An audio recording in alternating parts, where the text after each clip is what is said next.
చేశారు. మేము ఆ రోజు చెప్పింది ఒకటే, 10 మంది పిల్లలు విషారం తిని వాళ్ళు సిక్ అయి ఉన్నారు, వాళ్ళకు ట్రీట్మెంట్ ఇప్పించాలన్నప్పుడు వికారాబాద్ హాస్పిటల్ తీసుకొచ్చి మళ్ళీ ఇమీడియట్ గా హాస్టల్ తీసుకుపోయి హాస్టల్లో ట్రీట్మెంట్ ఇచ్చే ప్రయత్నం చేస్తున్నారు. నెక్స్ట్ డే పేపర్లో చూస్తే పేరెంట్స్ కూడా అలౌ చేయట్లేదు అన్నప్పుడు మేము వెళ్లడం జరిగింది, అట్లీస్ట్ మేమన్నా వెళ్లి చూద్దామని.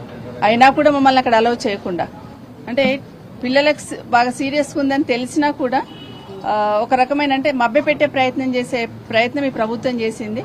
ఇప్పుడు ఆ అమ్మాయిని తీసుకొచ్చి ఇక్కడ పెట్టున్నారు. నిజంగానే అమ్మాయిని చూస్తుంటే కొంచెం బాధగా ఉంది. చాలా సీరియస్ గా కడుపు నొప్పితో బాధపడుతూ ఆ రోజు మండే నుండి మొదలు పెడితే ఇప్పటి వరకు సెలైన్ మీదనే ఉంది ఆ అమ్మాయి. ఇప్పటికైనా ఈ హాస్పిటల్ తీసుకొచ్చిన ట్రీట్మెంట్ ఇవ్వడానికి మిగతా పిల్లల్ని కూడా, ఎందుకంటే గత సంవత్సరం నుండి చూస్తా ఉన్నాం గురుకులాలలో విషారం తిని దాదాపుగా 49 మంది పిల్లలు చనిపోయినారు. అయినా ఈ ప్రభుత్వంలో చలనం లేదు.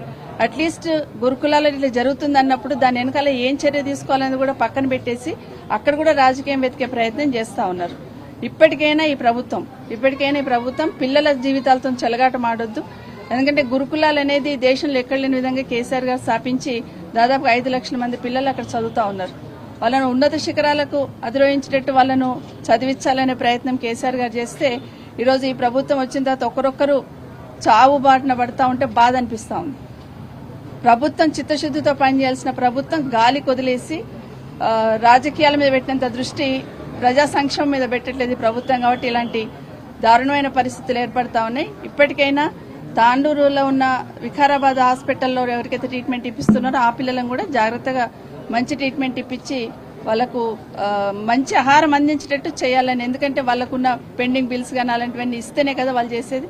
అవేవీ లేకుండా గాలికి వదిలేసింది. ఇప్పటికైనా ఈ ప్రభుత్వంలో చలనం వచ్చి మళ్ళీ ఇంకొక అమ్మాయి ఇక్కడికి రాకుండా ఉండాలంటే, మొన్న ఈ మధ్యనే మనం చూస్తున్నాం శైలజ అనే అమ్మాయి ఇక్కడనే ఇదే హాస్పిటల్ మృత్యుబారిన పడ్డది.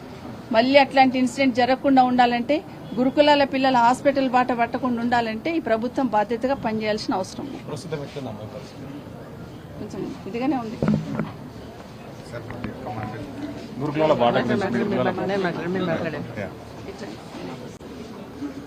ఈ వీర్య నాయకు లగచర్ల రైతు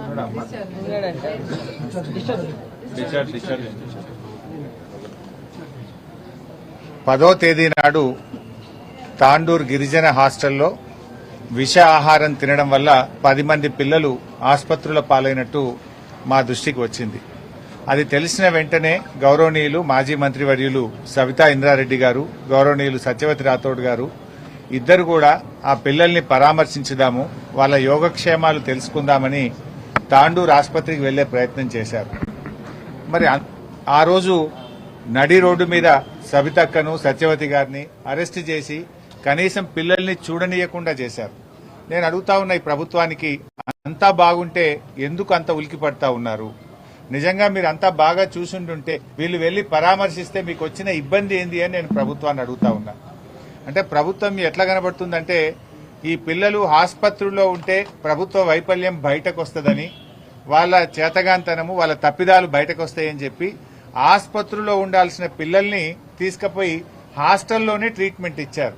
హాస్టల్లో ఆ ఫెసిలిటీస్ ఉంటాయా? జిల్లా ఆసుపత్రిలో ఒక ఐసీయూ ఉంటుంది, ఎమర్జెన్సీ విభాగం ఉంటుంది, స్పెషలైజ్డ్ డాక్టర్స్ ఉంటారు. కానీ ఆసుపత్రుల్లో పిల్లలుంటే ప్రభుత్వానికి చెడ్డ పేరు వస్తుందని తమ తప్పిదాలను కప్పిపుచ్చడానికి పిల్లల్ని తీసుకుపోయి హాస్టల్లో పెట్టి ట్రీట్మెంట్ ఇచ్చిండు. అదేమైంది? అది కాస్త సీరియస్ అయిపోయి పరిస్థితి చేయి దాటిన తర్వాత ఇప్పుడు నిమ్స్ ఆసుపత్రికి తీసుకొచ్చారు. అంటే is it not the negligence? నిజంగా మీరు ముందే వాళ్ళను జాగ్రత్తగా పెద్ద ఆసుపత్రికి తీసుకొచ్చి ఉంటే ఈ సమస్య వస్తుందా?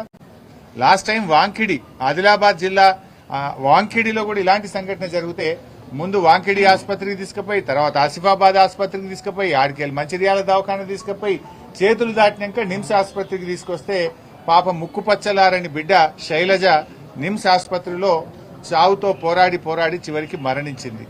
దాని నిర్లక్ష్యం ఎవరిది? మీది కదా. 5 రోజులు 5 ఆసుపత్రులు తిప్పి ఆలస్యంగా ఆసుపత్రికి తేవడం వల్ల శైలజ అనే బిడ్డ పాపం మరణం పాలైంది. ఇవాళ కూడా 10వ తారీఖు అయింది, ఇవాళకి 5 రోజులు. 5 రోజులు ఏం చేసింది మీరు? 5 రోజుల నుంచి ఆ పిల్లల్ని ఆసుపత్రికి తీసుకురాకుండా మీ తప్పిదాలను కప్పిపుచ్చుకోవడానికి, దాచిపెట్టడానికి వాళ్ళను హాస్టల్లోనే ట్రీట్మెంట్ ఇచ్చే ప్రయత్నం చేసి ఇవాళ సీరియస్ అయిన తర్వాత పాపం లీలావతిని తీసుకొచ్చి ఇవాళ నిమ్స్ హాస్పిటల్లో జాయిన్ చేశారు. పాపం ఆ మౌనంగా మంచం మీద ఉన్న లీలావతిని చూస్తే మా మనసు కలిచివేసింది, కళ్ళల్లో నీళ్లు వస్తా ఉన్నాయి. ఇలా ఆడుతూ పాడుతూ చక్కగా చదువుకోవాల్సినటువంటి పిల్లల్ని ఇవాళ ఆసుపత్రుల పాలు చేస్తున్న రేవంత్ రెడ్డి ప్రభుత్వం. 49 మంది పిల్లలను పొట్టన పెట్టుకున్నది ఇవాళ ఈ కాంగ్రెస్ ప్రభుత్వం. 49 మంది చావులకు కారణం రేవంత్ రెడ్డి గారి ప్రభుత్వం యొక్క నిర్లక్ష్యం తప్ప ఇంకోటి లేదు. మాట్లాడితే ఈయనను సస్పెండ్ చేస్తా, ఆయనను సస్పెండ్ చేస్తా అని రేవంత్ రెడ్డి గారు మాట్లాడుతున్నారు.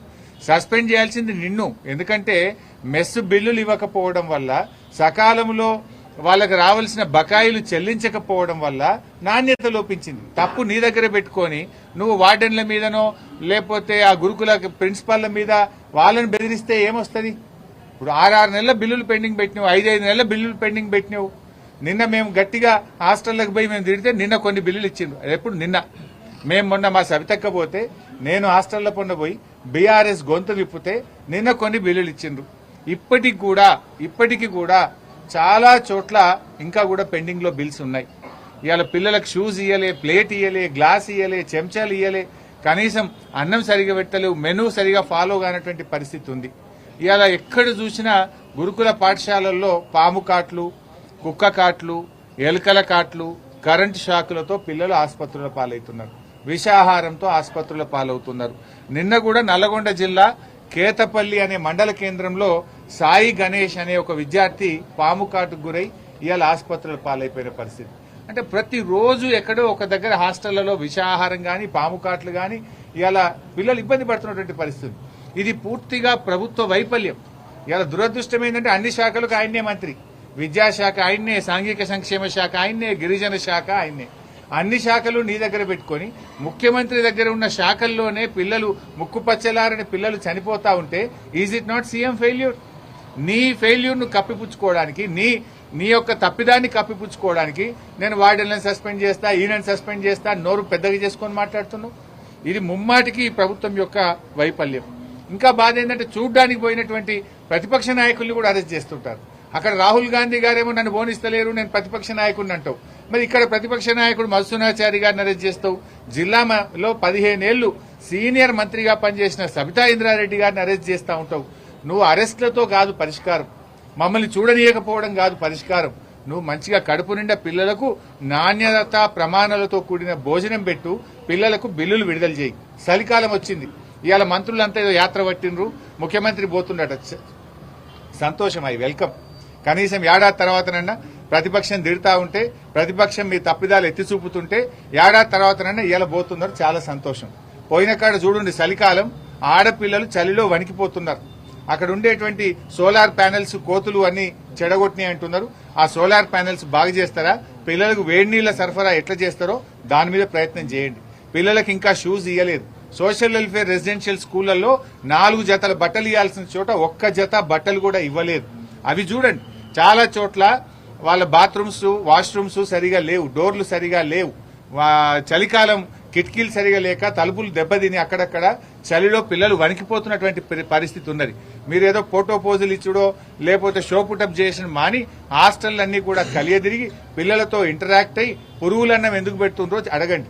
ఇప్పుడు మేము లీలావతి అనే అమ్మాయిని ఏమైంది బిడ్డ అని అడిగితే పురుగుల కిచిడి పెట్టిండ్రు, కిచిడీలో పురుగులు కనబడ్డాయి సార్, మేము అడిగితే మమ్మల్ని కొట్టారు, మేము ఆ అన్నం తినడం వల్ల మాకు ఇబ్బంది వచ్చింది అని అమ్మాయి చెప్తా ఉంది. ఆ పురుగుల అన్నం పెట్టడం వల్లనే ఇబ్బంది. నీ పాలనలో ఇవాళంతా సంక్షోభం. కేసీఆర్ పాలన అంతా సంక్షేమం అయితే నీ పాలన అంతా సంక్షోభం. మాకు పురుగులన్నం వద్దు అని రోడ్లెక్కి పిల్లలు ధర్నాలు చేయాల్సినటువంటి పరిస్థితి వచ్చింది నీ పాలనలో.